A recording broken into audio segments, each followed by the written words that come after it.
तो प्रणाम, मैं एक्टर ऋषभ राजपूत और बताते हुए बहुत खुशी की बात है कि पावर स्टार पवन सिंह का लगातार आज 18 दिन से गाना ट्रेंडिंग में लगा है, जो कि 60 मिलियन हो गया है। ये इसे कहते हैं पावर, इसे कहते हैं जलवा। तो उनका जलवा बॉलीवुड में एक तरफा बह रहा है, चल रहा है, जो कि गाना सुपर डुपर हिट हो गया है। आई नहीं लगातार नंबर 1 पे ट्रेंड कर रहा है यूट्यूब पे।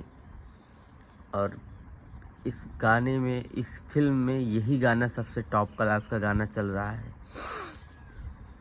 जो स्त्री फिल्म है उसमें पावर स्टार पवन सिंह का गाना बहुत ही तेज़ी से चल रहा है, एकदम टॉप क्लास से। और जो कुछ लोग कहते थे आवाज़ दबी है, ये है, वो है, डिंग है, ढंग है, तो पसंद क्यों लोग कर रहे हैं। मतलब एकदम एक तरफा गाना बज रहा है पावर स्टार पवन सिंह का। 4 गाना उनका ट्रेंडिंग में है, जो कि पहले नंबर पे है स्त्री का, दूसरे नंबर पे है जीजा जनी गाड़ी हाँका है जीजा जी। तो आप लोग अपना प्यार आशीर्वाद दीजिए ऐसा ही पावर स्टार को। गाना तो एकदम तबाही ला ही रहे हैं। अभी 2-3 दिन बाद तो लाभ फिल्म से गाना आने वाला है पावर स्टार पवन सिंह का। कंटिन्यू गाना आएगा, लगातार एक तरफा गाना आएगा।